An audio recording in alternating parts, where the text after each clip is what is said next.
there, and I get them to go home wondering how is it that meat causes global warming rather than wondering what's on television tonight or what am I going to have for dinner tonight. Hey there. One of these? Thank you. Saying that power plants are the #1 cause of global warming is like saying that humans are the #1 cause of global warming.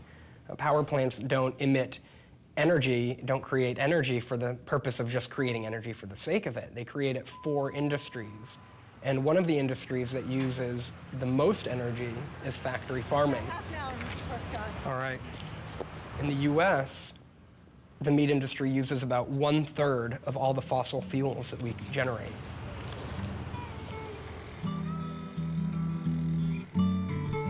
Headquarters of People for the Ethical Treatment of Animals, in short, PETA. They have almost 2 million members and are active worldwide. I love this one as well.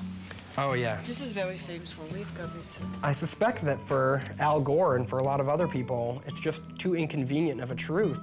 Gore was a politician and is beholden to a lot of industry people in many different industries, probably in the meat industry too. And while he certainly has done admirable work, it's disheartening, to say the least, that he has continued to ignore the fact that the meat he's eating every night for dinner is the #1 cause of global warming.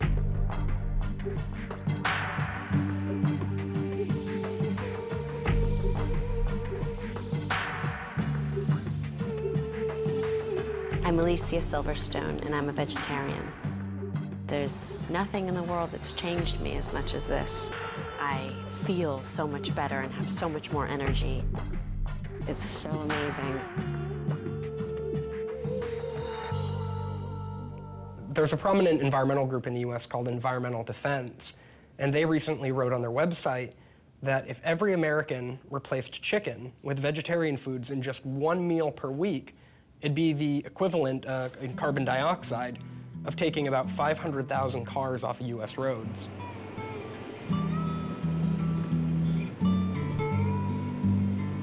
Here in the United States, big is beautiful. This applies to the cars and definitely to the steaks. The average American eats 124 kilos of meat a year, 44 more kilos than the average Dutchman. At night, at the hotel, I watch a classic about American factory farming. Here you go, Leo. Psst. Leo. Who are you? And how did you know my name? I am Mufius, and I know a lot about you. Have you heard of the Matrix? The Matrix? Do you want to know what it is? Okay. The Matrix is all around you, Leo. It is the story we tell ourselves about where meat and animal products come from. This family farm is a fantasy. Take the blue pill and stay here in the fantasy. Take the red pill and I'll show you the truth.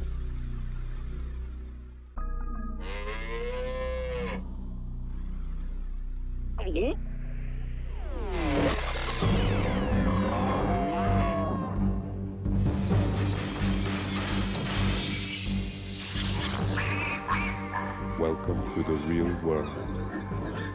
Wow! What is this horrible place? This is a factory farm, Leo. Places like this are where most eggs, milk, and meat come from. How did this happen? I'll show you. In the mid-20th century, greedy agriculture corporations began modifying sustainable family farming to maximize their profits at great cost to both humans and animals. Factory farming was born. Animals are packed as closely together as possible. Most never see sunlight, touch ground, or get fresh air. Many can't even turn around. These cruel conditions cause fights and disease amongst the animals. To fix this, the corporate machine began systematic mutilations, practices such as debeaking chickens. And they started adding a constant dosage of antibiotics to their feed just to keep these poor wretches alive. This overuse of antibiotics breeds super strains of resistant disease-causing germs. Every day we get closer to an epidemic that cannot be stopped. Ew! What's that smell? 12 million pounds of excrement.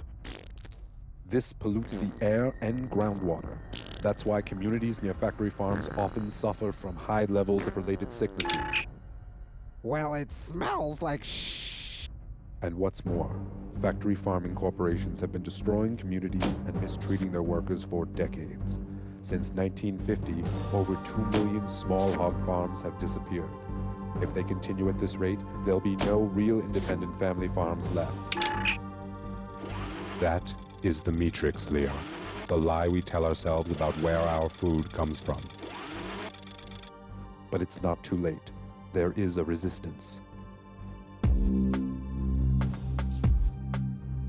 Count me in!